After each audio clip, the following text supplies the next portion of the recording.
sommes debout, nous allons lire quelques portions des Écritures. De Samuel 4, verset 4, 1 Chronique 8, 34 plutôt, 1 Chronique 8, 34. Fils de Jonathan, Méribal engendra Miché. 1 Chronique 9, 40. Fils de Jonathan, Méribal engendra Miché. 2 Samuel 4, verset 4. Jonathan, fils de Saoul, avait un fils perclus des pieds et âgé de 5 ans lorsqu'arriva de Jezreel la nouvelle de la mort de Saoul et de Jonathan. Sa nourrice le prit et s'enfuit, et comme elle précipita sa fuite, il tomba et resta boiteux. Son nom était Méphibosheth. Acclamons la parole du Seigneur. Je demande aussi à la presse, vous allez prendre chez vous, des fois vous devrez me donner ces versets, de Samuel 9, 1 à 12, de Samuel 16, 1 à 4, de Samuel 19, 24 à 30, et 2 Samuel 21, 1 à 14. Aujourd'hui, je vais m'entretenir avec vous sur Méphibosheth. J'entends pas ton piano. Et le thème de mon message, de mon enseignement, c'est la blessure de Méphibosheth. Tu peux dire à ton voisin, la blessure de Méphibosheth. Ton voisin de gauche, ton voisin de droite, ton voisin de devant, ton voisin de derrière. Seulement ton voisin qui est guéri. Acclamons le Seigneur.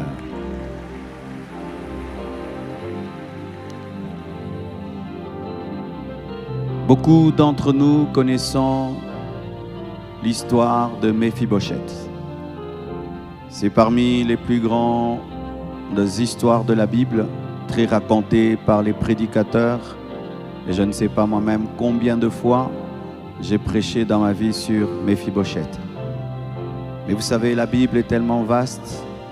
Tous les jours que tu t'y plonges, tu trouves des nouvelles lumières. La blessure de Méphibosheth. Tout d'abord, je vais vous raconter son histoire. Tellement elle est longue, je n'ai pas lu tous les versets, mais je vais résumer. Jacob avait un fils qui s'appelait Judas. Et ce fils avait reçu la prophétie d'engendrer les rois. Clairement, Jacob a dit à Judas que le sceptre de la royauté ne s'éloignera pas de toi. C'était clair qu'il allait engendrer le roi et que même de lui sortira le Shilo, Jésus-Christ de Nazareth. Mais Judas commet une erreur. Il rencontre une prostituée et il couche avec elle. Mais en soi, ce n'était pas une prostituée. C'était sa belle-fille Tamar. Tamar avait épousé le fils de Judas. Et ce fils est mort. Et il ne lui a pas donné une descendance. Et on lui a promis le petit. Mais le petit, quand il a grandi, Tamar a vu que Judas ne voulait pas lui donner son fils. Elle s'est rendue compte qu'elle risquerait de mourir sans avoir de descendance. Elle va piéger Judas. Elle va s'habiller comme une prostituée.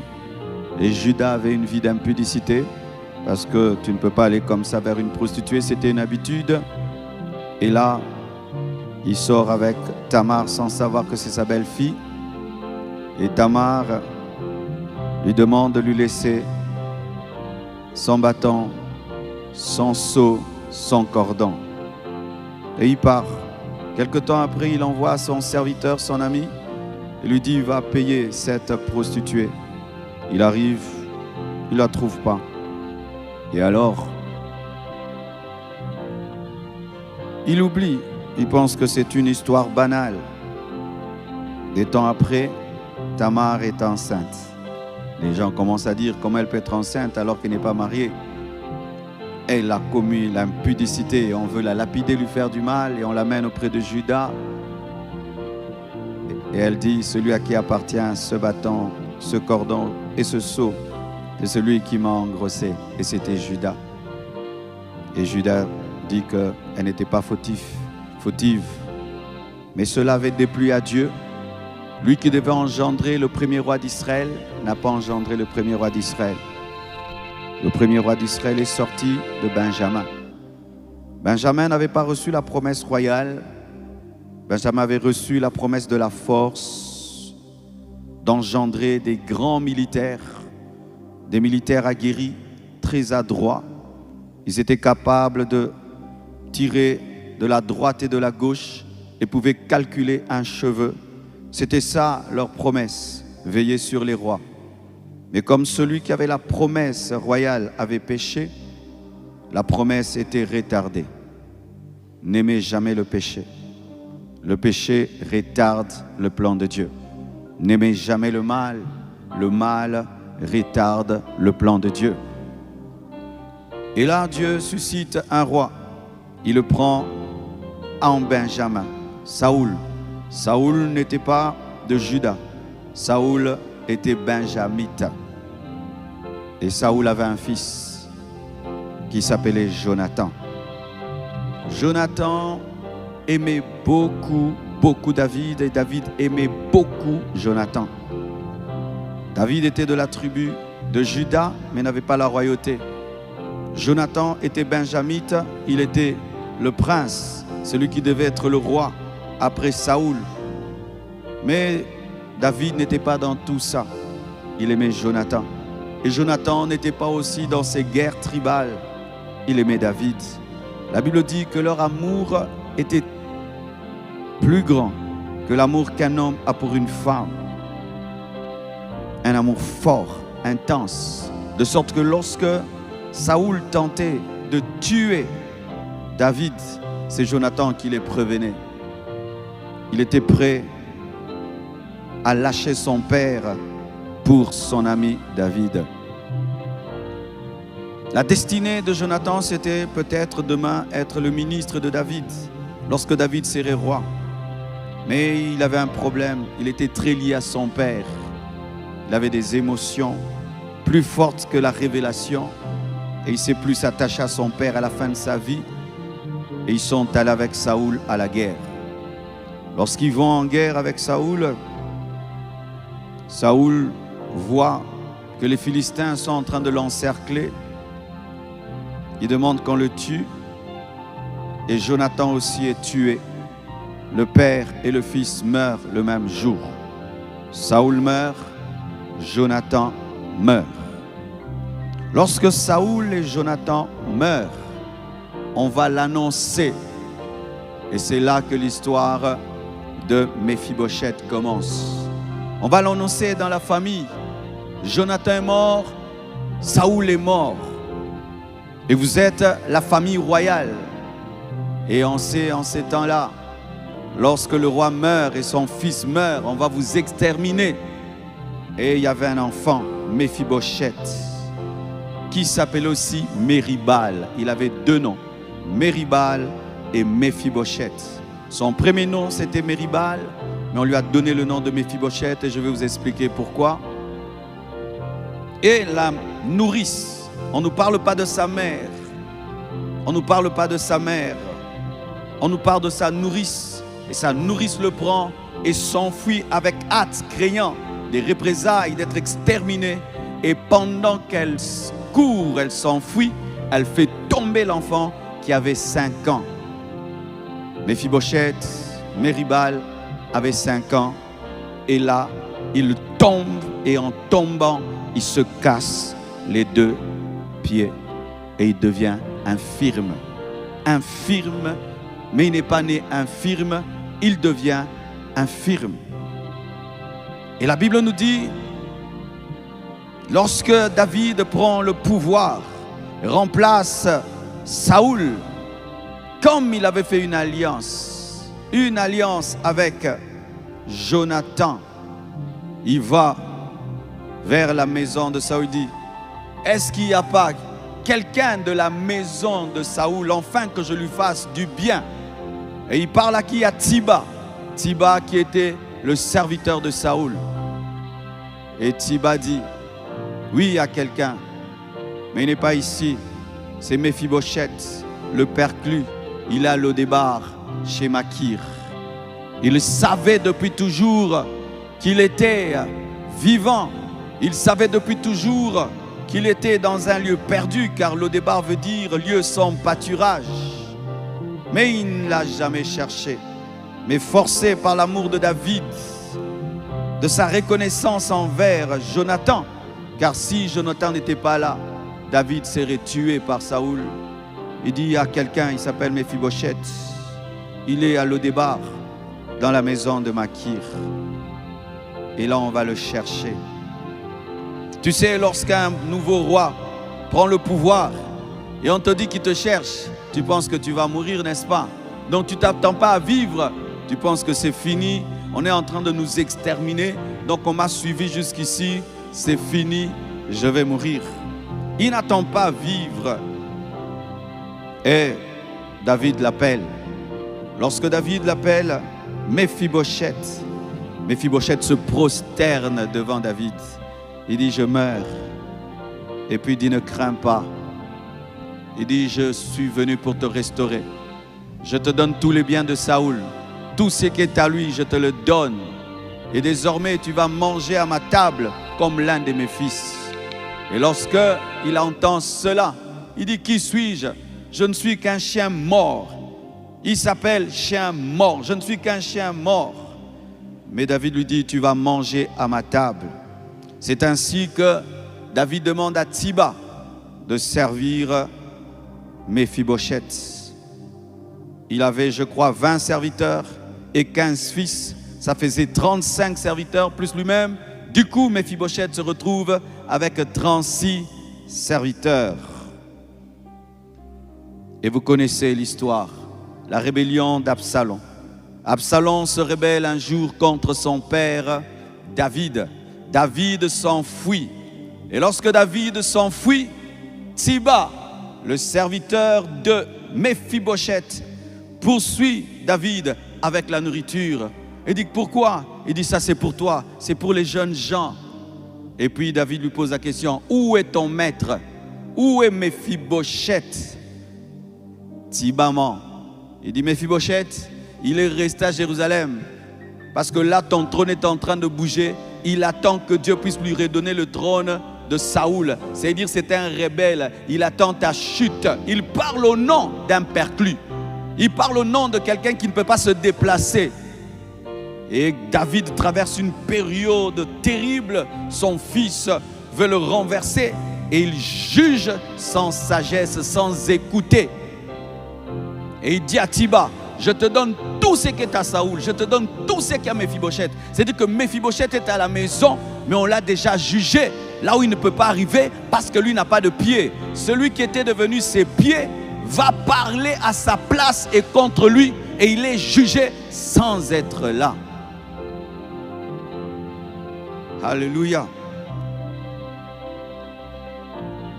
David a la victoire sur son fils Absalom. Absalom est tué par Joab. Et David rentre en Israël, triomphant. Et Méphibosheth vient vers lui. Il a fait 2 ans et demi sans raser sa barbe, sans laver ses pieds, sans laver ses vêtements. Parce que David n'était pas là. Lorsque David le voit dans cet état, il dit, mais pourquoi tu n'es pas venu avec moi? Pourquoi tu ne m'as pas accompagné? Je t'ai donné tout ce qui est à Saoul. J'ai été reconnaissant envers ton père. Pourquoi tu ne m'as pas accompagné? Il dit, celui qui devait m'aider à t'accompagner, Tsiba, m'a lâché. Il a même menti contre moi. Il a calomnié contre moi. Et lorsque David l'écoute, il se rend compte qu'il y a un problème. Mais il avait déjà donné tout ce qui était à Méphibosheth, à Tsiba. Il dit alors, ok, je divise en 2. Tsiba prend la moitié et toi la moitié. Écoutez la parole de Méphibosheth. Il dit, Tu peux même tout lui donner. Tout lui donner. Ce qui importe pour moi, c'est de te voir vivant, de te voir en paix. Ce qui importe pour moi, c'est toi. Tu peux tout lui donner. Je ne sais pas si David a tout donné à Thiba, mais je crois qu'il ne l'a pas fait. Mais cet homme était prêt à tout perdre, à ne garder qu'une relation avec David. Thiba une partie, Méphibosheth peut-être une partie où il a tout donné, mais il a continué à manger à la table du roi. Quelque temps après, 3 ans de famine frappent Israël. 3 ans de famine. Et David, qui est un homme spirituel, se rend compte qu'il y a un problème avec Dieu, qu'il y a une malédiction sur Israël. David prie et il se rend compte qu'il y a une malédiction. Une malédiction sur Israël à cause de Saoul. Qu'est-ce qui est arrivé? Lorsque Josué devait conquérir la terre promise, il y a un peuple qui habitait Canaan, qui était rusé, qui est venu vers eux, faisant semblant d'être des pèlerins, et qui les a amenés par ruse à faire une alliance de paix. Et eux, ils ont fait l'alliance rapidement, mais ne savaient pas qu'ils faisaient une alliance de paix avec ceux qui habitaient déjà Canaan. Lorsqu'ils ont pris Canaan, ils se sont rendus compte que les Gabaonites n'étaient pas des pèlerins, mais ils habitaient là, piégés. Mais comme c'était des hommes de parole, ils ont dit, ok, comme on a promis, on ne va pas vous exterminer. C'est ainsi que les Gabaonites sont devenus les serviteurs des Juifs. Ils transportaient des choses pour eux. Mais lorsque Saoul prend le pouvoir, vous savez que Saoul n'était pas un homme très spirituel. Dans son zèle, dit la Bible, pour Israël, il a voulu exterminer les Gabaonites. C'est-à-dire, il a brisé une alliance nationale. Il a brisé la parole donnée. Et Dieu veille sur les alliances. Et quand il a voulu les exterminer, cela est resté une blessure chez les Gabaonites. De sorte qu'à cause de ce mal, Dieu a frappé Israël de famine pendant 3 ans. Et lorsque David va chercher les Gabaonites et dit, qu'est-ce que je peux faire pour réparer, pour arranger? Les Gabaonites demandent quelque chose de bizarre. Ils disent, nous voulons la mort de 7 fils de Saoul. 7 fils de Saoul doivent mourir pour réparer cela. Et David respecte. Il tue 7 fils de Saoul. Et parmi eux, l'oncle de Méphibosheth qui s'appelait aussi Méphibosheth. Alléluia. Parce qu'il y avait aussi un fils de Saoul qui s'appelait Méphibosheth. Mais quand on arrive chez Méphibosheth, parce que normalement, en ce temps-là où la force, c'était ça la richesse, vous avez quelqu'un qui est perclus. Vous allez commencer par lui, n'est-ce pas? Au lieu qu'on commence par le perclus, à cause de l'alliance de Jonathan, on ne le tue pas et Méphibosheth est sauvé. Alléluia, c'est ça l'histoire de Méphibosheth. Acclamons la parole du Seigneur.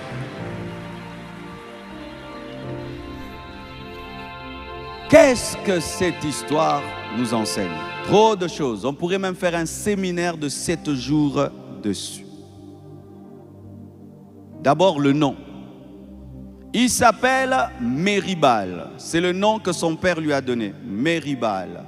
Méribal veut dire querelle de l'Éternel, guerre du Seigneur. Guerre du Seigneur plutôt, guerre du Seigneur. En ce temps-là, Baal ne voulait pas seulement dire un démon. Baal, c'était un nom qu'on donnait aussi à Seigneur. Donc, ça voulait dire guerre du Seigneur. C'était ça le nom de Méphibosheth. Un beau nom. Mais, lorsque les scribes ont commencé à écrire Méribal, Méribal, Méribal, et vous savez que Baal, après le temps, c'était un démon, ils n'ont pas voulu mélanger, mettre Baal, Baal partout. Ils ont enlevé Baal. Ils ont dit Méphibosheth, ils ont mis Bosheth. Bosheth qui veut dire honte, honte. Ils ont changé guerre du Seigneur en honte, bouche honteuse. Donc il avait 2 noms, guerre du Seigneur et bouche honteuse. Mais ce qui s'est plus collé à lui, c'était honte. Et quand on voit sa vie, c'était plus honte qui était là que guerre du Seigneur. Cela révèle ceci, Que quelqu'un peut naître avec une grande destinée, mais les circonstances peuvent combattre cette destinée et l'amener à vivre autre chose. Es-tu en train de vivre ta vraie destinée? C'est que tu es là. Est-ce que c'est le plan de Dieu? Le plan de Jonathan? Est-ce que tu es en train de vivre le plan de Dieu? Beaucoup de gens se contentent d'être des Méphibosheth alors qu'ils sont appelés guerre du Seigneur. Et voici cet enfant. Son père meurt, et le même jour où son père meurt, il perd ses 2 pieds. Les 2 pieds symbolisent vraiment les pieds, mais symbolisent aussi des fois ton âme, des fois ta volonté, des fois ta joie, des fois ta paix. Une circonstance qui détruit tes 2 pieds. Une circonstance qui détruit ton âme, qui détruit tes projets. En chacun de nous, il y a un Méphibosheth. Car chacun de nous a vécu des traumatismes qui sont venus pour casser les pieds et te rendre infirme. Et quand quelqu'un devient infirme des pieds, il ne sait plus marcher. Mais toi, ce sont pas tes jambes qui ne marchent plus. Ta joie ne marche plus, ta paix ne marche plus, ton assurance ne marche plus, ton courage ne marche plus à cause d'une circonstance qui t'est arrivée. Qu'est-ce qui t'est arrivé qui t'a modifié? Qu'est-ce qui t'est arrivé qui t'a transformé? La Bible nous dit, c'était sa nourrice. Sa nourrice qui devait prendre soin de lui l'a fait tomber. Celle qui devait le protéger l'a fait tomber. Et combien de gens sont devenus infirmes parce que la nourrice, celle qui devait porter, l'a fait tomber. Qui t'a fait tomber alors qu'il devait te porter? Un parent qui doit te porter t'abandonne, la nourrice te fait tomber. Un pasteur qui devait t'encadrer t'amène dans le péché, ta nourrice t'a fait tomber. Celui qui devait te protéger t'expose, ta nourrice t'a fait tomber. Et d'autres même, la nounou qui devait prendre soin de toi, c'est elle qui t'initie à la sexualité. Combien de Méphibosheth sont devenus perclus à cause des nourrices? Beaucoup de garçons ne témoignent pas cela, mais beaucoup de jeunes garçons ont été initiés à la sexualité par des nourrices qui, au lieu de les protéger, les ont exposés à l'impudicité, à une vie de plaisir. Et dès leur jeunesse, un esprit d'impudicité est entré et a paralysé leur conscience de sorte qu'ils ne pensent qu'à des impuretés. À des impuretés, ils sont devenus perclus. Lorsque vous lisez l'histoire de Méphibosheth, vous allez voir que nulle part on parle de sa maman. On parle de son père, on parle de la nourrice, on parle de Tiba, on parle de Makir, mais on ne parle pas de sa mère. Un enfant infirme et maman n'est pas là et papa est mort. Infirme, papa n'est pas là, maman n'est pas là, la nourrice seulement est là. Une enfance remplie d'absence. Comment était ton enfance? Remplie ou il était vide? Tes parents étaient-ils présents ou étaient-ils absents? Ceux qui devaient te donner de l'affection, étaient-ils là ou n'étaient-ils pas là? Déjà, il a un problème avec ses jambes et il n'y a pas son père et il n'y a pas sa mère. C'est-à-dire tu traverses une période où tu as besoin de soutien. C'est très grave, mais tu n'as que problème sur problème. Un problème physique, affectif, social. C'est ça, Méphibosheth. Il est appelé à la royauté car il est fils de Jonathan. Et donc, c'est lui qui doit remplacer. Mais où est-ce qu'il se retrouve? Il se retrouve à Lodébar. Il se retrouve là où il n'y a pas de pâturage. Il se retrouve là où il n'y a pas de parole. Il se retrouve dans un quartier qui n'est pas royal, alors qu'il est appelé à la royauté. cela blesse terriblement. Lorsque tu sais que là où tu es, ce n'est pas là où tu dois être. Oh oui, mes frères, il y a même des quartiers qui blessent lorsque tu sais que ce n'est pas là où tu devais être. Ce garçon a grandi dans le palais royal. Il a grandi dans la royauté jusqu'à ses 5 ans et se retrouve dans un quartier bizarre appelé lieu sans pâturage. Lieu sans pâturage. Il quitte le palais du roi et il est dans un lieu sans pâturage. Méphibosheth, pendant des années, et pendant des années. Et tu sais, lorsque la douleur et la souffrance est grande, tu peux même oublier ton identité. Lorsque la souffrance est grande, la douleur est grande, tu peux même oublier qui tu es. Tu peux même oublier ton histoire. Tu peux même des fois regarder les photos. Tu ne crois pas que c'est toi qui avais ce bonheur. Tu peux regarder ta vie. Tu ne crois pas. Lorsqu'on pouvait parler à Méphibosheth de sa vie dans le palais royal, il pouvait dire, c'est pas moi.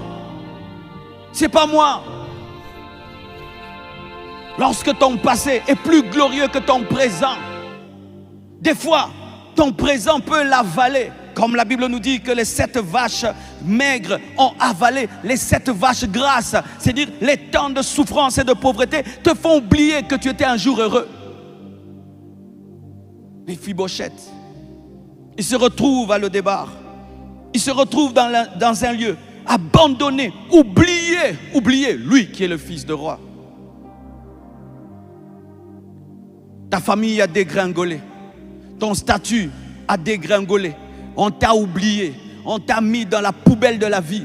Les gens ne te cherchent pas. Les gens ne t'appellent plus. Les gens ne te cherchent pas. C'est Lo-débar. C'est Lo-débar. Avant, tout le monde t'appelait. Maintenant, ton téléphone peut faire 1 heure, 3 heures, 4 heures du temps. Personne ne t'appelle. Lo-débar. Oh, gloire soit rendue à Dieu. Car alors que nous souffrons, il y a aussi des gens qui montent sur des trônes. Alors que nous vivons des choses exceptionnelles, dures, il y a des gens aussi que Dieu élève. C'est pourquoi ne sois jamais jaloux de la bénédiction de quelqu'un. Il se peut qu'il est béni pour toi. Oh, Méphibosheth, ne sois pas jaloux de l'accession au pouvoir de David. Il devient roi pour toi. Il y a des gens qui deviendront rois pour te guérir. Il y a des gens qui seront bénis pour te guérir. Il y a des gens qui seront élevés pour te guérir. Je vais le dire et encore et encore. Il y a quelqu'un qui va devenir PDG pour te guérir. Il y a quelqu'un qui va se marier pour te bénir. Il y a quelqu'un qui va devenir roi pour te bénir. Parce que dans sa destinée, il y a ta destinée. Dans sa destinée, il y a ta destinée. Dans nos destinées, il y a les destinées des autres. Tu n'es pas seul dans ta destinée. Il y a quelqu'un dans ta destinée. Et tu es dans la destinée de quelqu'un. Même si on t'attaque, on ne va pas attaquer toutes les destinées qui sont liées à ta vie. Tu peux m'attaquer, mais tu ne vas pas bloquer David. Et si Dieu passe à David, David m'a passé. C'est comme dans le football. Lorsqu'on bloque trop le numéro 9, il donne au numéro 8. Tu bloques le numéro 8 et Dieu fait cela. De sorte que les destinées sont complémentaires afin que jamais rien ne soit bloqué. Lorsque tu bloques David, il donne à Jonathan. Tu bloques Jonathan, il donne à David. Tu donnes à David, il donne à Méphibosheth. Et puis il marque, donne-moi un amen. Alléluia. Il dort sur une petite mousse. Oh, j'ai vécu des choses pareilles, mes frères. Tu as vécu la richesse dans la famille. Dieu t'appelle au ministère. Et tu te retrouves en train de quémander des endroits pour dormir. Tu dors sur une mousse, dans un garage. Tu te laves dans des kikosos. On t'amène la nourriture dans des paniers. Tu regardes ta vie, ton enfance et où tu es. Et j'avais l'habitude de me regarder dans un miroir. Et je disais, Marcelo, tiens bon, ça va passer. Tiens bon, ça va passer. Tiens bon, ça va passer. Tu ne vas pas mourir dans ce garage. Ça va passer. Et c'est passé. Et c'est passé. Et c'est passé. Et ça ne reviendra plus jamais. Que l'Odébar ne te tue pas, tiens bon. Que l'Odébar ne te tue pas, tiens bon. Mange bien la nourriture de Makir. Bientôt tu vas manger sur la table du roi. Résiste. J'aimerais parler à quelqu'un qui passe par des moments difficiles où ce n'est pas ta vie, ce n'est pas ton niveau, ce n'est pas ton niveau. Mais tu es là, tiens bon. Ne te suicide pas à l'Odébar. Il y a le palais du roi qui t'attend. Pendant qu'il souffre, et il regarde son futur, il ne voit rien. Dans sa tête, je finirai comme ça. Pire, je suis perclus. En Israël, quand tu es infirme, tu es un mort vivant. Pour eux, donc tu n'es rien. C'est pourquoi lui-même s'appelait chien mort lui-même. On ne l'a jamais insulté chien. Lui-même s'est appelé chien. Où tu regardes vraiment ta vie, tu dis je suis bête. Tu regardes ta vie, tu dis je suis maudit. Tu regardes ta vie toi-même. Tu fais l'auto-malédiction. Papa n'est pas là. Maman n'est pas là. Mais Dieu est là. Tu n'as plus de jambes. Mais Dieu a une main pour te prendre. Tout le monde t'a oublié. Mais Dieu te connaît. Dieu te connaît. Alléluia. David devient roi. Il remplace Saoul. C'est maintenant la saison de Juda. Juda doit régner. Mais Juda ne règne pas seul. Juda avait fait une alliance avec Benjamin. J'aimerais te parler du Dieu des alliances. Un Dieu qui promet, qui accomplit toujours. Et il a parlé à Jonathan. Je prendrai soin de tes enfants. Et toi, tu prendras soin des miens. Je crois qu'il y avait une alliance entre David et Jonathan. Si je meurs, tu prendras soin de mes enfants. Si tu meurs, je prendrai soin de tes enfants. Que Dieu te donne des vrais amis. Que Dieu te donne des vrais amis. Un vrai ami, c'est celui qui prend soin de tes enfants lorsque tu n'es pas là. Un vrai ami, c'est celui qui prend soin de tes enfants quand tu n'es pas là. C'est pourquoi tisser des vraies relations. Arrêtez de tisser des relations superficielles. Soyez profonds dans vos relations. Parce que tu mourras un jour et tu vas laisser des enfants. Et il faudrait quelqu'un qui va se battre pour tes enfants. Qui va s'opposer aux oncles voleurs. Qui va s'opposer à toutes ces personnes qui viennent dépouiller les veuves et dépouiller les orphelins. Que Dieu te donne un David. Que Dieu te donne un vrai ami. Tu n'as pas besoin d'en avoir beaucoup. C'est pourquoi tu dois investir en profondeur dans tes relations. Arrêtez d'avoir des relations superficielles. Une vraie relation, on appelle. Une vraie relation, on cherche. Une vraie relation, on donne des cadeaux. Une vraie relation, on s'inquiète, on se soucie. Mais si avec tout le monde tu es superficiel, le jour que tu mourras, tes enfants vont souffrir. Le jour que tu mourras, ta femme va souffrir. Le jour que tu mourras, tes enfants vont souffrir. Comment tu peux avoir l'âge que tu as? Tu n'as personne dans ta vie qui peut combattre pour ta vie. Tu manques de sagesse. La sagesse, mes frères, c'est tisser des relations. Sur cette terre, tisse des relations parce que tu n'es pas éternel. Un jour, tu vas partir. Et tes enfants, qui va les défendre? Surtout vous qui pouvez peut-être laisser des petits-enfants qui ne connaissent pas le droit, qui ne connaissent même pas qu'ils ont des parcelles à leur nom. Qui va leur dire que votre papa vous avez acheté ça, ça, ça? Voici les documents. Qui va leur dire, toi tu ne t'occupes de personne? Toi tu ne t'occupes de personne. Il y a des milliards d'hommes sur cette terre. Et parmi ces milliards d'hommes, il n'y a aucun qui est vraiment ton ami. Tu as un mauvais cœur et tu es distrait. Vous savez, en ce temps-ci, mes frères, avec tous ces amis Internet, nous pensons avoir beaucoup d'amis. Avoir 1 million d'amis, ce n'est pas avoir un ami. Dans la vraie vie, qui se soucie de toi? Dans cette vraie vie, si tu vas à l'hôpital pendant 2 mois, qui viendra te visiter pendant 2 mois? Tu en as? Si tu n'en as pas, tu es pauvre. Dans cette église ici, qui est ton ami? Si tu disparais, tu ne viens plus à l'église, qui va se rendre compte que tu ne viens plus? Tu n'en as pas. Et tu dis c'est la faute des autres, c'est ta faute. C'est ta faute. C'est ta faute.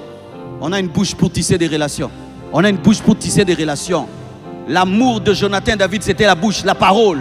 La parole. On dit amen. Toi, tu quittes l'église comme si on t'a chassé. Tu manques de la sagesse. Tu as un téléphone rempli de gigas. Tu passes des mois et des mois, tu n'as fait aucun appel stratégique. Mais oui, il faut faire des appels stratégiques. Le téléphone, il faut l'utiliser pour faire des appels stratégiques. Avec le téléphone, on bâtit des relations. On ne se distrait pas. Où tu regardes des vidéos. Tu vas mourir. Les vidéos vont prendre soin de tes enfants. Le téléphone viendra prendre soin de toi quand tu seras malade. Si tu as un grave problème, qui peut te prêter de l'argent comme tu es là? Qui peut te prêter de l'argent? Où il peut vraiment ouvrir son compte en banque, il vide son compte, il te donne de l'argent. Tu as quelqu'un comme ça? Vous ne tissez pas des relations, mais vous vous attendez à ce qu'on vous aide. Lorsque tu ne tisses pas des relations profondes, tu auras des miettes dans la vie des gens. Les gens qui ont le pain ont tissé des relations. Il n'a pas fait ça à tout le monde. Il n'a fait ça qu'à Jonathan. Il n'a fait ça qu'à Jonathan. Pourquoi? Jonathan veut marquer son cœur. Les relations préservent des blessures et protègent contre les blessures, affaiblissent les blessures, diminuent le choc. C'est-à-dire le choc pouvait être plus grand pour Méphibosheth, mais à cause de David, ça a été diminué. J'ai vu comment mon père se comportait avec ses petits frères. Mon père a perdu 2 de ses frères, ou 3 même. Il a toujours pris soin de ses enfants. Pourquoi? Parce que lui et ses frères, ce n'étaient pas que des frères, c'était des amis. Je voyais comment ils avaient une relation d'amitié et d'amour vrai et véritable, de sorte qu'il a protégé ses enfants, les enfants de ses frères. Mais toi-même, dans votre propre famille, vous êtes dans la haine avec tes propres frères, tes propres sœurs. Au bois qui sa na famille, na baninga, na église, yo penza. Sambelo sa la descendant. En français, toi tu as jeté et ta famille, et les amis, et même l'église. Que Dieu t'accorde la longévité de 200 ans. Dieu n'envoie pas de Lucky sur la terre. Dieu n'envoie pas des chevaliers solitaires sur la terre. Dieu envoie au moins 2 personnes sur la terre. Ça c'est le minimum. 2 personnes. Jésus a envoyé ses disciples 2 à 2. Dieu t'a donné 2 pieds pour marcher, 2 mains pour toucher, 2 yeux pour voir, 2 oreilles pour entendre. Il t'a donné 2 mâchoires pour mâcher. Et il ne peut pas t'envoyer seul. Il sait que sur cette terre, si l'un tombe, l'autre le relève. Si tu tombes, qui va te relever? Si ton business tombe en faillite, qui va t'élever? Qui va t'aider? Si ton couple a des difficultés, qui va vous donner l'oreille pour vous écouter pendant 5 heures du temps? Parce que certains problèmes, il faut 10 heures du temps d'écoute. Qui va te donner le temps? Heureusement qu'il avait une relation. Mes frères et sœurs, David arrive et dit, est-ce qu'il n'y a pas ici un membre de la famille de Saoul pour que je lui fasse du bien? Je dois faire du bien à quelqu'un à cause de Jonathan. Les gens savaient qu'il y avait Méphibosheth, mais il n'y avait pas la puissance pour le faire sortir de Lo-débar. Frères, sœurs, tu peux vivre dans la souffrance jusqu'à ce que la puissance vienne te sortir de là. David avait assez de puissance pour ranimer la mémoire de Tsiba et pour faire sortir Méphibosheth de Lo-débar. Je prie que la puissance de Dieu opère pour te sortir de là où on t'a caché. Je prie que la puissance de Dieu opère pour que ceux qui t'ont oublié se souviennent de toi. Parce que la puissance de la bénédiction se retrouve aussi dans la mémoire. Lorsqu'on t'oublie, ta bénédiction aussi peut être retardée. La Bible nous dit que le roi a lu le livre de Chroniques et il s'est rendu compte que quelqu'un l'avait sauvé. C'est alors que Mardoché a été béni. Je prie qu'il y ait un souvenir qui va te guérir. Oh Dieu, je prie pour tous ceux qui sont oubliés, qu'il y ait un souvenir, que David permette à Tsiba de se rappeler au nom de Jésus. C'est pourquoi j'annonce qu'on te cherchera, on t'appellera, on te cherchera, on t'appellera. C'est la parole de Dieu, c'est la parole de Dieu. On a cherché celui qui était oublié. Pourquoi? L'onction de Dieu qui était sur David, c'était une onction de restauration. Et je crois que sur moi, il y a l'onction de restauration. Je crois que sur moi ce soir, il y a l'onction de restauration. Et je prie que ceux qui ont été oubliés, qu'on puisse se souvenir d'eux. Car lorsqu'il y a une malédiction dans la vie d'un homme, les gens t'oublient. Les gens t'oublient. Les gens t'oublient. Ton nom ne passe plus dans les pensées des gens. Et le nom de Méphibosheth ne passait plus dans les pensées des gens. Jusqu'à ce que l'onction royale qui était sur David puisse opérer, afin qu'on puisse se souvenir de lui. Oh, donne-moi la main. Donne-moi la main. Dans la tête de Méphibosheth, si David me trouve, je meurs. Parce qu'il pense que David est un homme normal. Mais lorsque David le trouve, il ne le tue pas. Parce qu'il a promis de donner la vie. Si un homme comme David peut tenir sa parole, Dieu tient sa parole. Il n'est pas un homme pour mentir, ni fils de l'homme pour se repentir. Dieu va accomplir sa parole dans ta vie. Non pas à cause de Jonathan, mais à cause de Jésus. Non pas à cause de Jonathan, mais à cause de Jésus.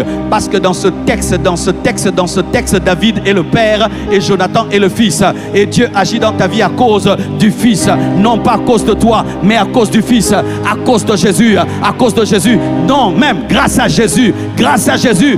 Grâce à Jésus. Dieu n'agit pas dans ta vie à cause de toi, Méphibosheth. Il agit dans ta vie à cause de Jésus, à cause de Jonathan, à cause de Jonathan, à cause de Jonathan. La puissance de l'alliance, la puissance de l'alliance. Lorsque ta vie est brisée, saisis l'alliance en Jésus. Lorsque ta vie est détruite, saisis l'alliance en Jésus. Une alliance qui ne meurt jamais, qui te suit même à l'eau des barres. Là où la vie t'a jeté, là où la vie t'a brisé. L'alliance dans le sang de Jésus-Christ a assez de force et de puissance pour te sortir de là. Quelle que soit la malédiction familiale, l'alliance a plus de puissance. Il y avait une malédiction sur la famille de Saoul, mais Méphibosheth est sorti de là à cause de l'alliance. Et même si tu es dans une famille qui a la malédiction à cause du sang de l'agneau, tu sors de là, tu sors de là, tu sors de là. Je suis Méphibosheth, mais je suis fils de Jonathan. Je suis Marcelo, mais je suis fils de Dieu. Ainsi, la malédiction de Beswahili ne va pas me toucher parce que je suis fils de Jonathan, fils de Jésus, fils de Jésus, fils de Jésus. Donne-moi la main. Même si je suis perclus, l'alliance parle. L'alliance ne regarde pas les pieds, l'alliance regarde le sang. L'alliance ne regarde pas les pieds, l'alliance regarde le sang. L'alliance ne regarde pas les pieds, l'alliance regarde le sang. Dieu ne te bénit pas par tes bonnes œuvres. Il n'a pas besoin que tu puisses marcher pour te bénir. Il a besoin de la promesse, il a besoin de la parole. Alléluia. David n'a pas agi dans la vie de Jonathan, de Méphibosheth, parce qu'il était perclus. Il a agi parce qu'il était fils de Jonathan. Et Dieu agit dans ta vie parce que Jésus-Christ est en toi. Si Jésus est en toi, c'est suffisant pour que Dieu opère. David ne cherchait que le sang de Jonathan. Et aujourd'hui, Dieu ne cherche que le sang de Jésus. Donne-moi un amen. Donne-moi un amen. Donne-moi un amen. Donne-moi un amen. Donne-moi un amen.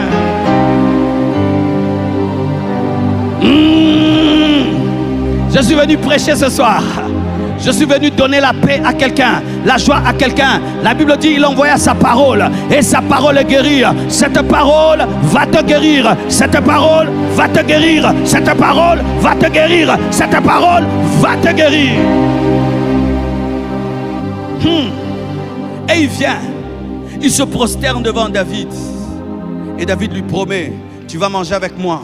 Je te rends tout ce qu'il y a Saoul. Je te donne même Tsiba, 36 serviteurs. Écoutez la parole de Méphibosheth. Qui suis-je, ce chien mort, pour que tu me cherches? La grâce est en train d'opérer, mais il est toujours dans la loi. On est en train de l'élever, il est en train de s'abaisser. Il y a des gens qui sont comme ça. La grâce est là, mais il est toujours, j'avais fait.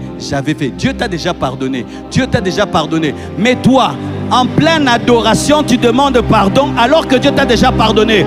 Arrête de t'appeler chien mort. Tu n'es pas un chien mort. Tu es la guerre du Seigneur. Tu es la guerre du Seigneur. Dieu est en train de se battre pour toi. Arrête de t'appeler chien mort.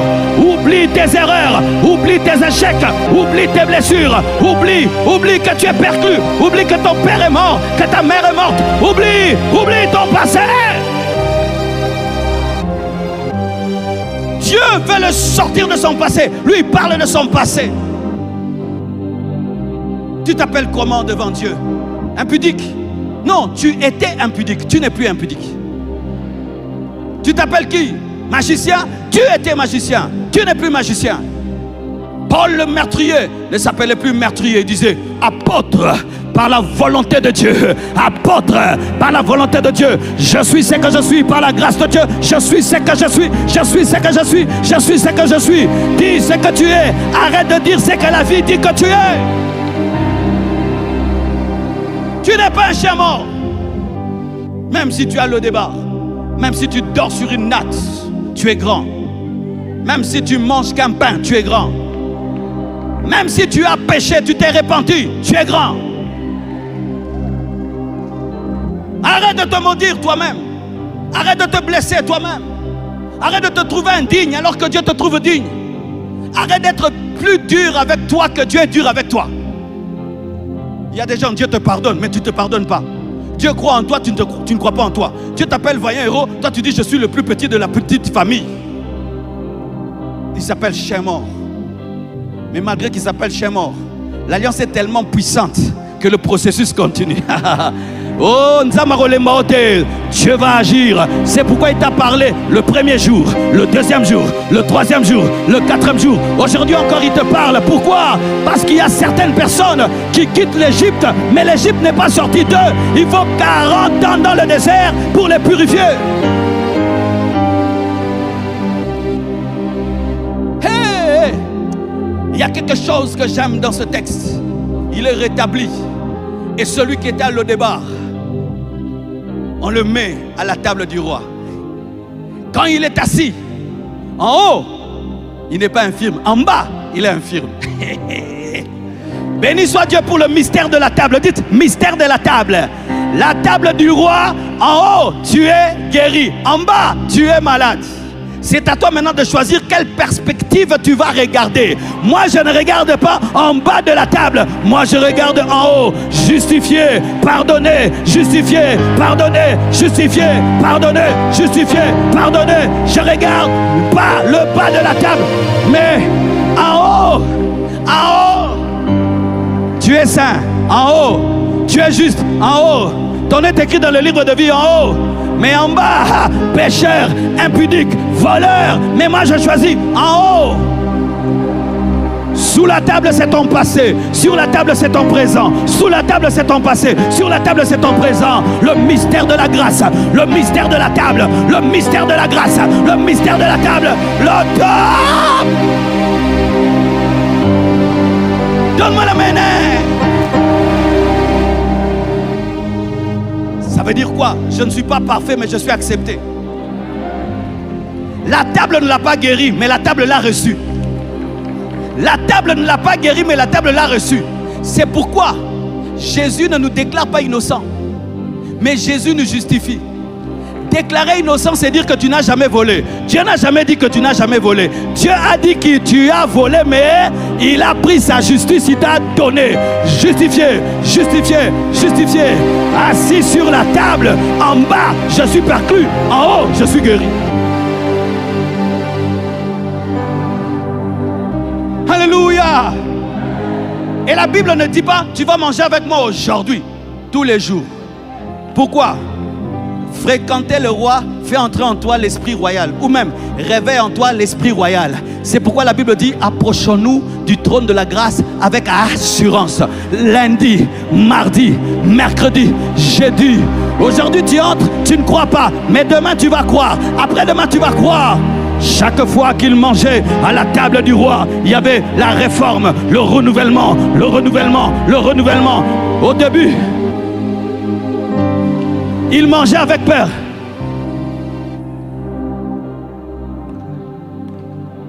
Le lendemain, d'autres jours, 4 fois, ça va venir mon frère. Tu vois, tu es coincé, ça va venir.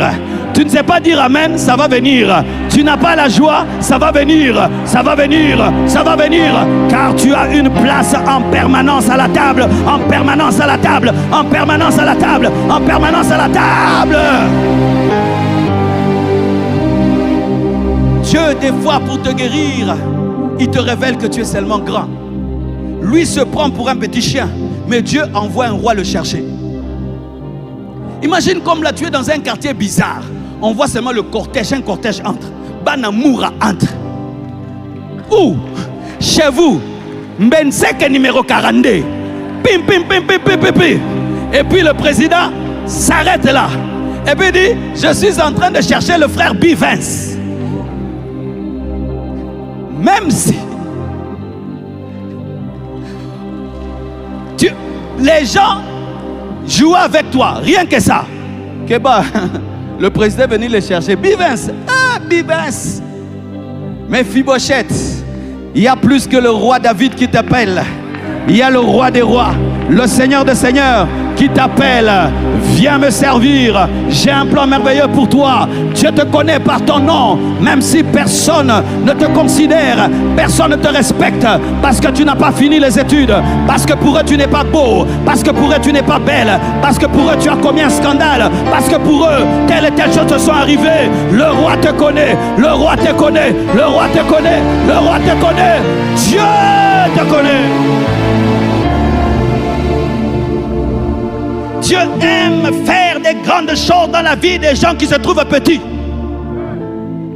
Un roi cherche quelqu'un qui est à Lo-Debar, là où il n'y a pas de pâturage, mais c'est là qu'on vient te chercher, parce que Dieu prend le pauvre du fumier et il le fait asseoir avec les grands dans son pays. Et l'onction de restauration était sur David. Il le cherche.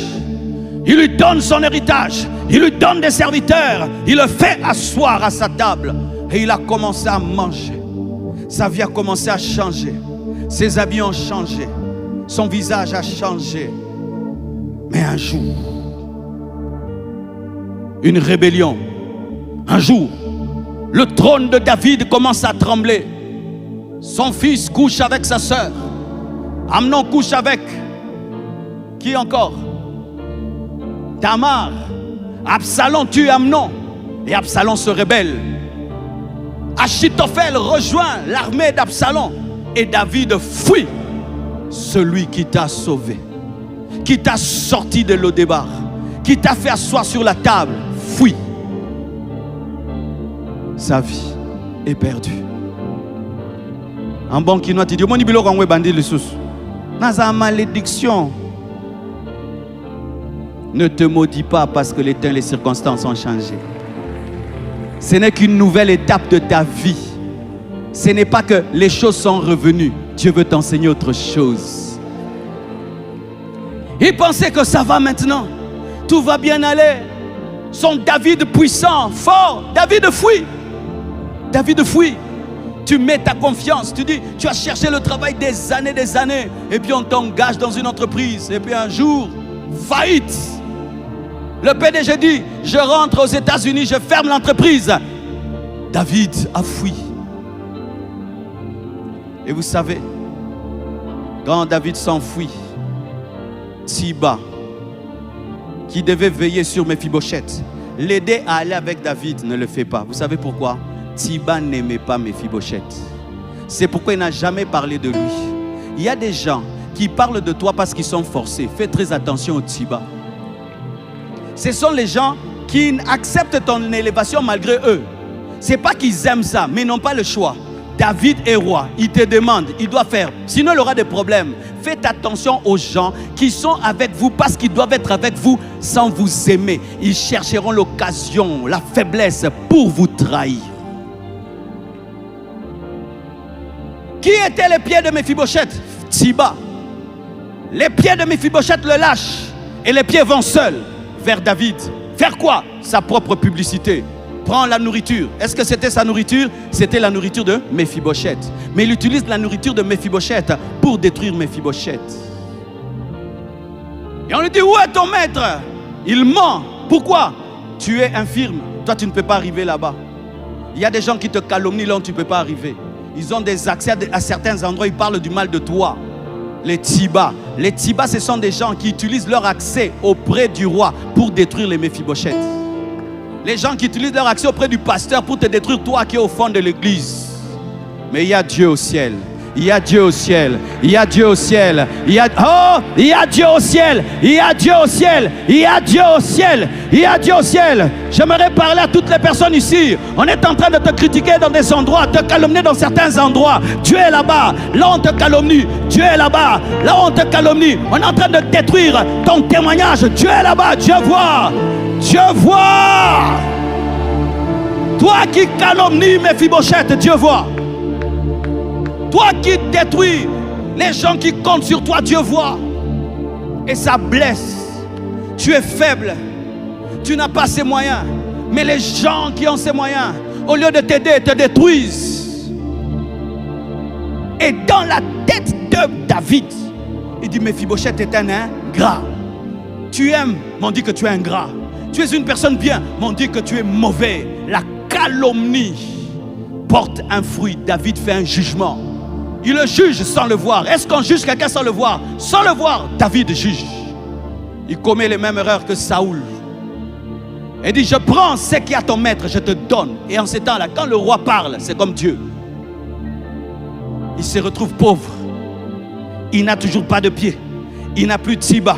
Il n'a plus le roi. Il n'a plus papa. Il n'a plus maman. Et ce qu'on lui a donné, on lui ravit. C'est comme si ça vient recommencer à zéro.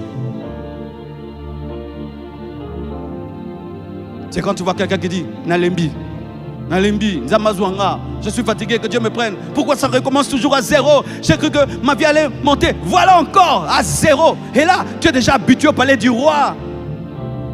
Quand tu as souffert, tu avais 5 ans. Tu pouvais vite t'habituer. Mais maintenant, tu as grandi. Tu sais c'est quoi la bonne nourriture. Tu sais c'est quoi. Et vous savez, qu'est-ce que fait David, Mephibosheth? Pendant 2 ans et demi, il ne soigne pas sa barbe. Il ne lave pas ses pieds. Un infirme doit laver ses pieds parce qu'il y a des blessures. Il ne lave pas ses pieds, donc il pue. Il ne lave pas ses habits. Il redevient Mephibosheth. Il devient un chien mort.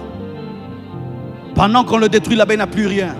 Il attend seulement le roi comme un chien mort. Oh, mais tu mangeais à la table. C'est ce qui arrive dans la vie des vrais humains. Des hauts et des bas. Des hauts et des bas. Tu vois les films là, c'est haut, haut, haut. Dans la vie des gens vrais, il y a haut et bas. Des fois tu es fort dans la prière, des fois tu es faible. Des fois ta foi est forte, des fois elle est faible. Les humains sont comme ça. Je parle aux humains. Je parle à quelqu'un, tu étais fort, maintenant tu es faible. Tu traverses des moments de dépression. Parce que quand quelqu'un fait 2 ans et demi, il se soigne plus. C'est la dépression. La dépression. Tu as fait des démarches et des démarches. Dernier niveau de démarches. Refus encore. Fiançailles, fiançailles, fiançailles. Tu présentes à papa, tu présentes à tout le monde et tout. En dernière minute, il ne veut pas de toi. Il dit, oh, j'avais cru que j'étais délivré de ces démons. J'étais délivré de ça. Ça revient. Il mange. Plutôt, il ne se lave pas. Sale, 2 ans et demi, pué comme un chien mort. Et David arrive. Il dit, Mephibosheth, pourquoi tu ne m'as pas suivi? Tu m'as aimé seulement pour ce que je t'ai donné, mais tu ne m'as pas aimé alors que Mephibosheth l'aimait. Pourquoi? Il a dit, celui que tu m'avais donné, qui devait m'amener chez toi, il m'a laissé. Il m'a même calomnié. Il a menti contre moi. Comme David avait déjà dit, que tout ce qui est à toi est à Tsiba. Il dit, je divise en 2. Mephibosheth dit, donne-lui même tout. Cela me rappelle l'histoire de Salomon, où 2 femmes se querellent pour avoir un enfant. C'est la femme qui a dit, donne-lui à qui on a donné. Mais David n'a pas fait ça. Pourquoi David n'a pas senti que celui qui l'aimait n'était pas Tsiba, mais c'était Mephibosheth? Il fallait qu'il lui donne tout et qu'il condamne Tsiba. Non, il donne la moitié au serviteur et la moitié au maître. Parce que Mephibosheth n'était pas totalement guéri. Tu sais, quand tu as trop souffert dans la vie, tu atteins les niveaux où tu ne sais même pas demander ni revendiquer. J'ai connu cela avec un ami. Cet ami, lorsqu'on voyageait ensemble, qu'on prêchait ensemble, et qu'on disait, qu'est-ce que tu vas manger? Il disait, donnez-moi ce que vous voulez. Oh, tu veux quoi? Ce que vous voulez. J'ai dit, oh, comment un grand orateur? Il dit, moi, ma maman m'a dit de ne jamais être compliqué dans la vie. nourrissez-moi comme vous voulez. Donc, si tu donnes les foufous, il mange. Les pondus, il mange. Il mange tout beignet, il mange. Il n'avait pas de truc. Mais c'était une blessure en lui. Parce que lorsqu'il prêchait, il n'arrivait pas à se regarder quand il prêchait. Moi, quand je finis de prêcher, je m'écoute toujours pour corriger. Lui, si vous êtes là, en train de le suivre, en train de prêcher, il dit pourquoi? Éteignez. Un grand prédicateur, mais il n'arrivait pas à se regarder. Il ne s'aimait pas. Il ne s'appréciait pas. Et quand tu ne t'apprécies pas, tu acceptes tout. Les gens sont exigeants lorsqu'ils se considèrent. Des fois, tu penses que tu es humble, tu es simple. Non, ta simplicité est une blessure. Parce que tu n'es pas un animal. Tu dois aussi choisir et refuser des fois. La blessure t'amène à être quelqu'un. Fais-moi ce que tu veux, que je mange seulement, que je dors seulement. C'est l'humilité. Ce n'est pas toujours l'humilité. Parce qu'il se considère comme un chien. Un chien ne demande pas. Un chien n'est pas compliqué. Un chien, ton chien, si tu veux lui donner, il va manger n'importe quoi. En lui, malgré que Dieu le traitait comme un roi, lui-même ne se voyait pas comme un roi, il se voyait comme un chien. Et comme il ne se voyait pas comme un chien, il ne pouvait pas revendiquer ce qui est à lui. Ta blessure peut t'empêcher d'avoir tout ce qui est à toi et d'avoir la moitié. Même des fois, n'est rien avoir. Ce n'est pas parce que tu es spirituel que tu dois tout laisser. Amen. Hein? C'est pourquoi les gens ne me comprennent pas. Oh, pasteur Marcelo, laisse tomber. Ce sont les choses de la terre. Les choses de la terre, là, Dieu m'a donné ça. Dieu m'a donné ça. Dieu m'a donné ça. Moi, je refuse de vivre dans la pauvreté. Moi, je refuse de vivre dans la pauvreté. Oh, même la pauvreté, tu n'as combat Jésus. Il s'est fait pauvre pour que je sois riche. Boy! Je te donnerai que ce que la loi dit. Ce que la loi dit, je te donne. Au-delà de ça, je ne te donne pas. C'est pour mes enfants. Va me critiquer, pasteur matérialiste. C'est toi qui es matérialiste. Oh, que les orphelins se réveillent, hein? Que les veuves se réveillent, que les veuves se réveillent, que les orphelins se réveillent. Vous savez comment, pourquoi on arrache les biens aux veuves? Parce que quand tu es veuve, tu as perdu ton mari, tu penses que tu n'es plus rien. Tu vois? Des femmes qui pensent que leur valeur c'est leur mari. Maintenant son mari est mort, on vient, donne la maison, donne la voiture. Comme on dit qu'il n'est plus rien. Rien, est-ce que rien a besoin d'une maison? Rien n'a pas besoin de maison, rien n'a pas besoin de voiture. C'est pourquoi vous donnez. Arrêtez ça. Tu pleures, mais tu t'assieds sur les documents. Tu pleures, tu appelles les avocats. Tu pleures, tu vas chercher la mallette dans le coffre-fort. Tu ouvres, tu caches. Donne-moi la main, je vais parler. Et on te dit, viens avec ici. Pose la question. Pourquoi? Pourquoi? Oh, dans notre coutume. Non, il y a aussi la loi du Congo. Il y a aussi la loi du Congo. La loi du Congo est au-dessus de la coutume. Et la parole est au-dessus de la coutume. Tu ne dépouilleras pas la veuve et l'orphelin. Oh, c'était notre frère, mais c'était aussi mon mari. Oh, c'était notre frère, c'était aussi mon mari. C'était mon fils, c'était aussi mon mari. On s'est marié en communauté de biens. Bon, seulement c'est que la loi vous dit, oh, battez-vous, réveillez-vous, battez-vous, réveillez-vous, battez-vous.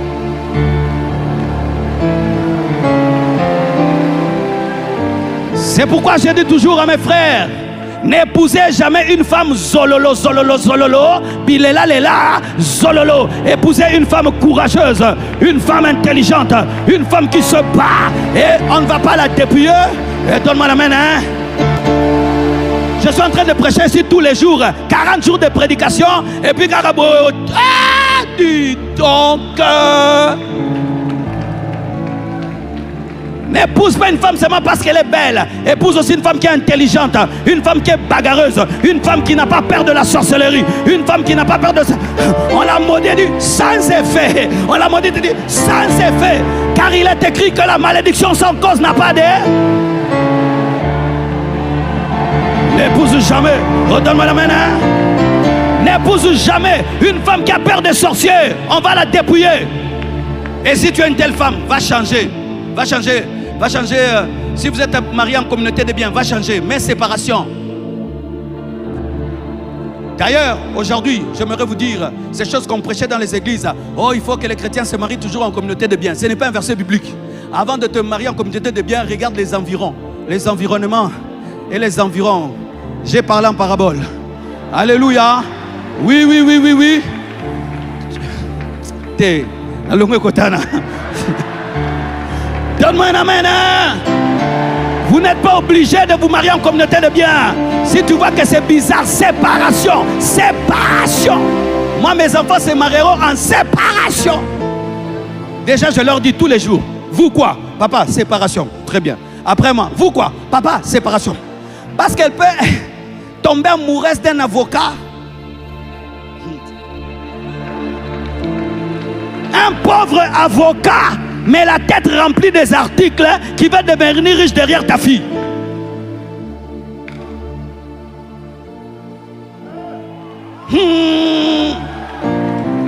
Revendiquez ce qui est à vous. Revendique ton salaire. Tu as travaillé pour quelqu'un qui t'a pas payé. Revendique ça. Ce n'est pas un péché. Ce n'est pas un péché. Ce n'est pas un péché. Revendique. Ton père t'a engendré. Il doit te faire étudier. Il doit te nourrir. Les pays qui changent, ce sont des pays de revendication. Regardez là-bas. Là-bas. C'est ce qui s'est passé ces derniers temps. Tu as vu comment ils secouent, hein? Nous tous sommes au courant qu'on les a dégagés.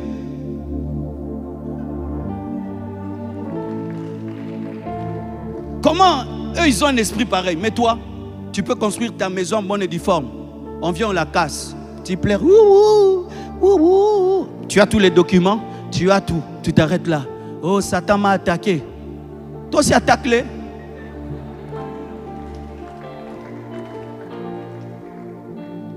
Tu as un parent qui t'a élevé.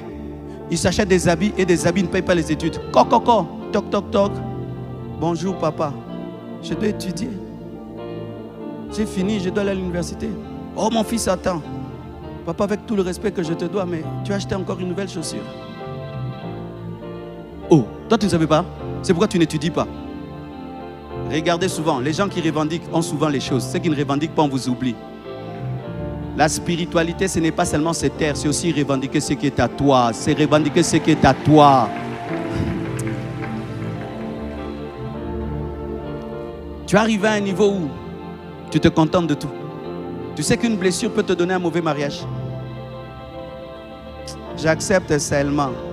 Ce n'est pas ton niveau. J'accepte seulement. J'accepte seulement. Tu plairas seulement. Tu es tellement blessé que tu évites ce qui est élevé. Tu prends toujours ce qui est en bas. On pense que c'est l'humilité. C'est parce que tu ne te considères pas. Tu es tellement blessé que tu as peur d'être riche. Quand tu deviens riche, tu te sens en danger. Pourquoi? Parce que tu aimes le débat.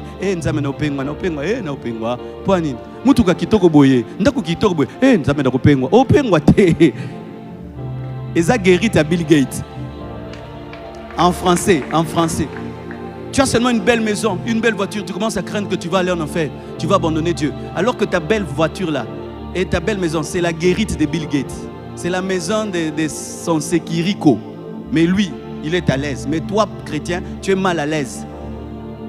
Quand tu as $10,000, tu penses que tu vas aller en enfer. 10 000.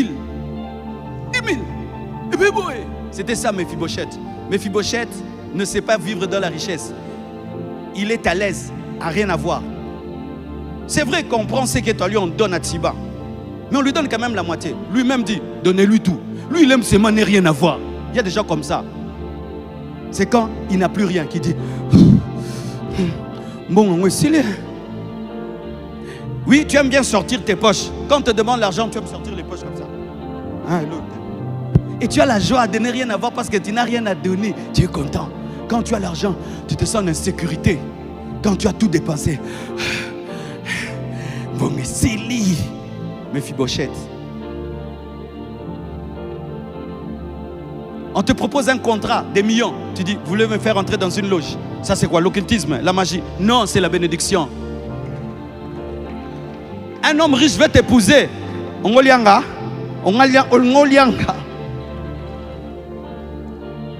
Quand tu vois quelqu'un devenir grand, tu dis, c'est Satan. Pourquoi? Parce que toi, ce qui est normal, c'est la pauvreté. C'est l'esprit de Mephibosheth. Il est à l'aise dans la pauvreté. Tout ce qui est grandeur, il s'en débarrasse rapidement. Redevenir lui, pourquoi? À ses propres yeux, il est petit. Mais tu n'es pas petit. Tu n'es pas petit.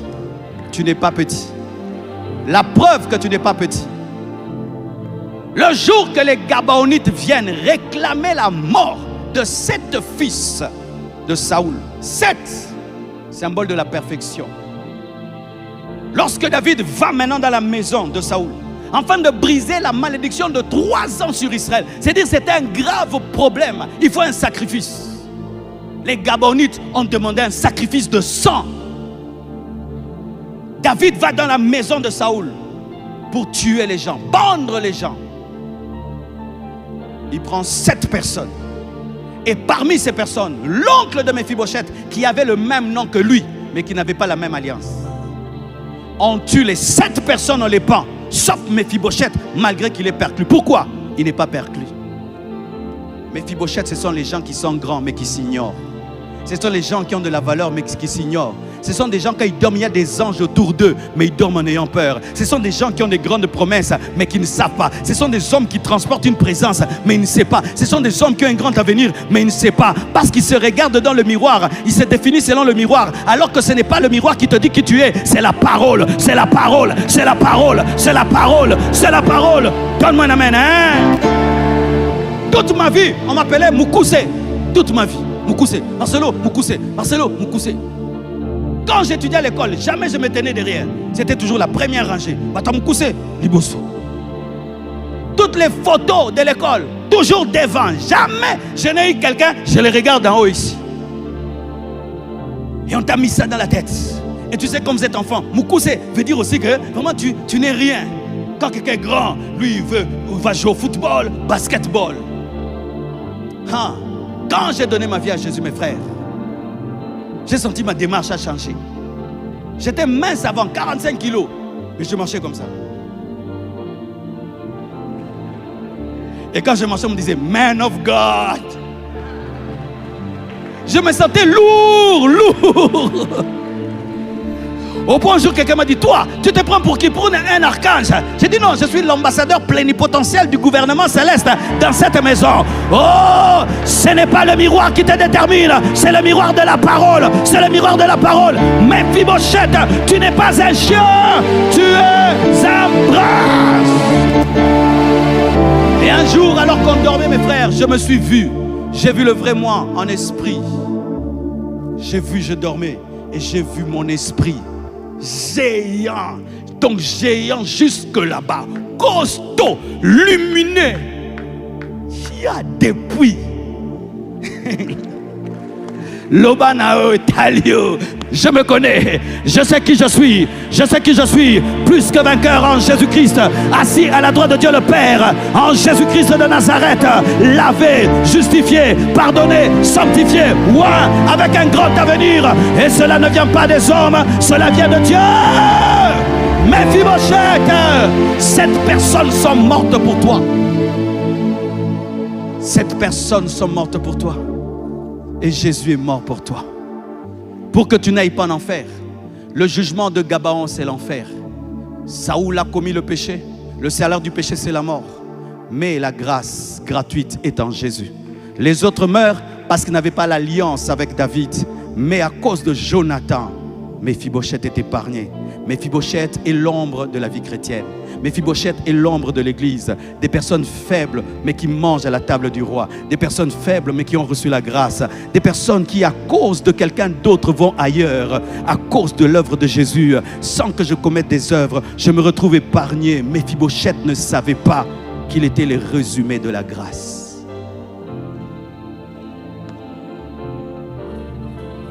Tu es en train de te plaindre alors que tous les sorciers de ton quartier ont peur de toi. Tu es en train de te plaindre alors que c'est ta prière qui bénit tes frères et sœurs. Tu es en train de te plaindre alors que c'est toi le plus grand intercesseur de cette église. Tu es en train de te plaindre alors qu'au ciel tu auras une récompense qui nous dépasse. Parce que tu as une lecture charnelle de ta vie. C'est pourquoi tu ne te considères pas. Si tu pouvais ouvrir tes yeux et que tu puisses voir dans l'éternité et de l'autre côté et que tu te rendes compte que tu n'es pas n'importe qui. On peut tuer 7 fils de Saoul, sauf toi, Méphibosheth. Dernièrement, j'ai un aigle, ça fait des années chez moi. Je l'ai eu, il était tout petit. Il a grandi chez moi. Toujours dans une cage. Je crois qu'il m'a fait même 5 ans, 6 ans, 7 ans dans la cage. Et chaque fois que je le voyais, j'avais pitié de lui. Je savais qu'un aigle ne peut pas rester là. Une fois, un déménagement, on l'a pris, on l'a sorti, on l'a mis dans une petite cage. Quand on l'a sorti, il a battu ses ailes comme s'il avait des rhumatismes.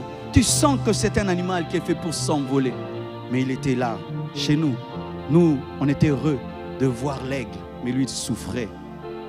Et dernièrement, pendant ce jeûne, j'ai décidé de libérer cet aigle et qu'il s'en aille.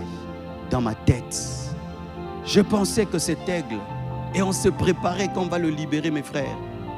Qu'il va sortir, qu'il va nous mordre, nous attaquer parce qu'il était en colère.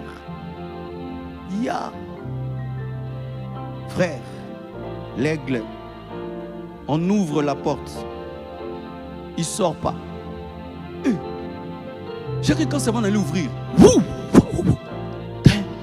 Il n'est pas sorti. Je dis, c'est comment? On ouvre. Non, il regarde, c'est ouvert. Il reste. Donc toutes ces années, on craignait d'ouvrir la porte de peur qu'il sorte. Il n'allait jamais sortir.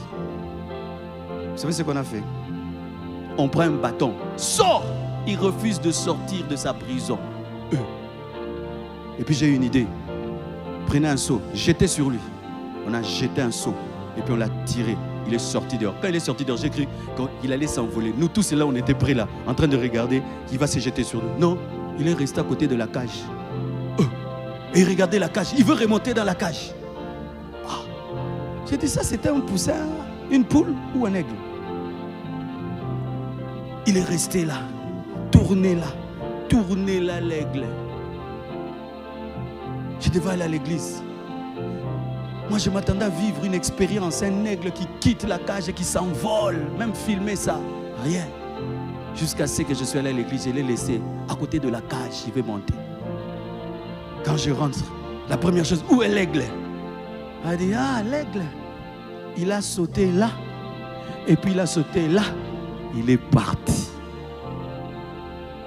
Et puis Dieu m'a donné un enseignement, que nous sommes souvent ces aigles. Tu es dans la grâce, mais la loi est dans ta tête. Jésus a tout accompli, il a tout fait. Mais dans ta tête, il y a la cage. La cage de la coutume, la cage de la loi, la cage de tes blessures, la cage de ton passé. C'est pourquoi même si Dieu te dit que tu es grand, tellement qu'on t'a dit que tu es petit, dans ta tête, ça n'entre pas. On te dit que tu es pardonné. Tellement que tu as fait le mal, tu es culpabilisé. Tu demandes pardon jusqu'aujourd'hui, alors que Dieu t'a déjà pardonné. Tu veux toujours la cage. Tu veux toujours la cage. On te tape même avec des prédications. Mais tu veux seulement la cage. Mais Dieu est compatissant. Il est patient. Comme nous, on était patients. Et ce qui arrive souvent, c'est qu'un jour tu vas t'élever et te dire, mais pourquoi je me culpabilise? Le Seigneur m'a pardonné. Tu es monté. Alléluia. Tu es monté. Et des fois même, Dieu t'aide. On avait l'idée même de le menacer vraiment. Comme ça, il est obligé. Et des fois, Dieu, quand tu dois t'envoler, tu résistes. Il crée un problème. Maintenant, le problème te pousse. Tu découvres que tu as des ailes. Parce qu'il avait oublié que ses ailes servaient à voler. Tellement qu'il ne volait pas. Tu as oublié que tu as le Saint-Esprit. Tu as oublié que tu as des promesses. Tellement que tu as vécu dans la souffrance. Tellement que tu as vécu. Tu es brimé. Tu as oublié que tu as des aigles. Toi, tu penses que tes ailes, c'est seulement pour faire beau et te protéger du froid. Alors que non, c'est pour t'envoler. Tu peux t'envoler, tu vas à Brazzaville. Et puis tu vas au Gabon. Et puis tu vas dans le monde entier. J'aimerais te dire que Jésus a déjà ouvert la porte. Il a déjà tout accompli. Il a déjà tout accompli. Il a déjà ouvert la porte. Arrête d'aimer l'esclavage. Arrête d'aimer tes blessures. Arrêtez d'aimer vos blessures. Jésus a tout fait. Sors, envole-toi. Envole-toi. Envole-toi. Envole-toi. Donne-moi un amen. Arrête de reporter à demain ton envol. Je le ferai l'année prochaine. Tu n'as que cette année. Cette année, tu vas t'envoler. Cette année, tu vas t'envoler. Cette année, tu vas t'envoler. Oh, le projet là, demain. Pas demain. Cette année. C'est pourquoi vous remarquez cette année. Je fais beaucoup de choses. Boutique du cœur. Oh, ceci, cela. Pourquoi? Je n'ai que cette année. Je n'ai que cette année. Arrête d'aimer ta cage. Vous savez pourquoi l'aigle ne voulait pas partir? Il est habitué à être nourri. C'est un aigle pêcheur qui devait pêcher lui-même le poisson. Mais on lui donne, ce qui fait qu'il est dépendant de manger des animaux morts, alors que lui doit tuer lui-même sa proie. Et des fois, tu restes dans ta cage parce qu'on prend soin de toi. Mais quand on prend soin de toi, on te limite, on te garde dans une cage. Il faut qu'on te chasse, il faut qu'on te chasse. Comme ça, tu vas acheter ta propre maison. Maintenant, tu vas acheter ta propre maison. Maintenant, tu vas porter les vêtements que tu veux. Tu vas manger la nourriture que tu veux. Des fois, mes frères, être aidé dans la vie, c'est une cage. Être aidé dans la vie, c'est une cage. Dieu a créé cet aigle pour qu'il puisse se battre pour manger. Mais on le nourrissait pendant 7 ans. Il a perdu même l'instinct du chasseur. Comme toi, tu as perdu l'instinct du chasseur. Tu ne crois pas en toi. Je me souviens quand Dieu me disait, quitte tes parents. Je disais, Seigneur, est-ce que je saurais payer l'eau? Hein, Seigneur, est-ce que je saurais payer l'électricité? Et le bailleur, vraiment, est-ce que je saurais payer le loyer? Alors que j'étais propriétaire, j'avais perdu un loyer. J'étais propriétaire, j'avais perdu un loyer. J'étais propriétaire et j'étais papa mapangu, mais j'avais perdu un loyer. Papa mapangu obanga, papa lupangu obanga, loyer. Maman lupangu obanga, loyer. Oh, donne-moi la main, hein? Donne-moi la main, hein? Tu as peur. Oh, si je prends un studio, est-ce que je saurais? Mais quand Dieu te voit, il voit que tu as des immeubles. Mais tu dois d'abord quitter. Tu loues un studio, une chambre. Tu loues une maison, des chambres. Tu loues une maison, 3 chambres. Tu loues une maison, 7 chambres. Et puis tu dis non, je suis en train d'enrichir les propriétaires. Je commence à économiser. Je commence à économiser. Tu achètes une parcelle. Tu construis une maison, une autre maison. Tu mets des locataires. Il est temps que tu t'envoles. Il est temps que tu t'envoles. Il est temps que tu t'envoles. Il est temps que tu t'envoles. Donne-moi la main.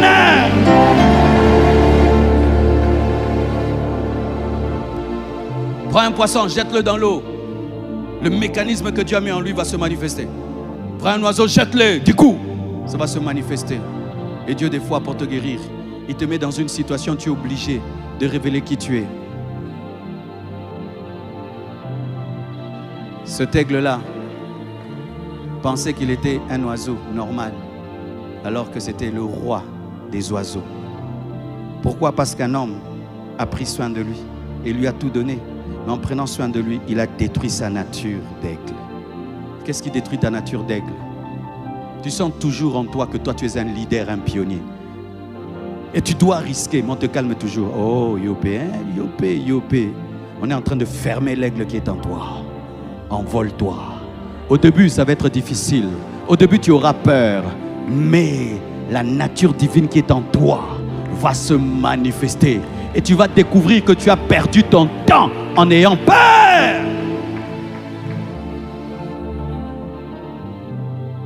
Son père l'appelle. Lutte du Seigneur. Les hommes l'appellent honte. Et pendant un temps, c'est la honte qui fait sa vie. Jusqu'à ce que David vienne. Et il y a eu toujours une lutte entre honte et la lutte du Seigneur. Comme chacun de nous ici. Il y a toujours une lutte entre honte et la lutte du Seigneur. Mais permet à la lutte du Seigneur de remporter la victoire. Que Dieu vous bénisse. Tenons-nous debout. Jésus,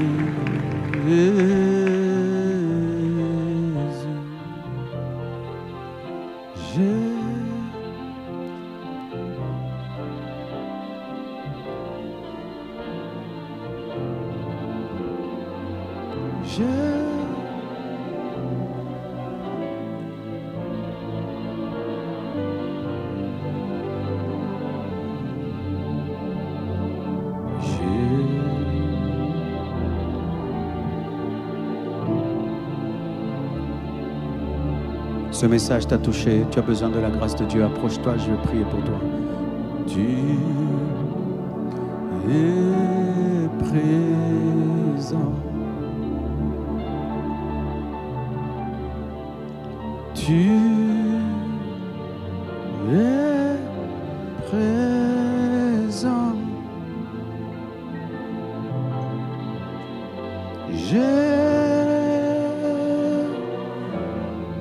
Jésus. Même toi qui nous suis sur Internet, sois connecté à cette présence, à cette onction. Tu es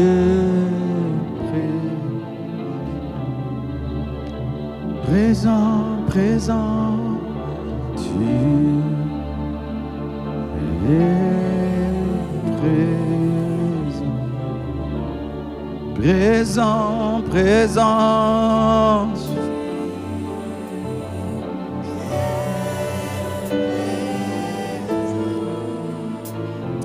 Jésus,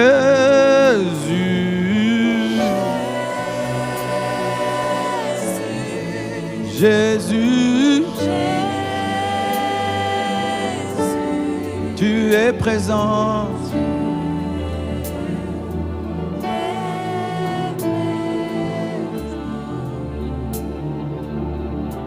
Seigneur Jésus, Je prie pour ces hommes et ces femmes, tous ces Méphibosheth qui ont été cassés par la vie, cassés par des circonstances, cassés par des traumatismes et des abandons, rejetés, infirmes, malades, doutant d'eux-mêmes.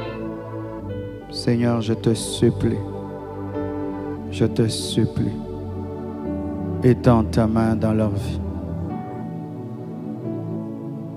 Que Dieu te révèle qui tu es vraiment. Que Dieu te montre qui tu es vraiment. Tu n'es pas ce que ton miroir te montre. Tu es ce que la parole de Dieu te montre. Assis-toi à sa table et mange en paix. Cesse de te mépriser. Cesse de te condamner là où Dieu t'a pardonné. Cesse de te trouver petit alors que Dieu te trouve grand. Cesse de reporter à demain ton envol. Tu es un aigle, tu dois t'envoler.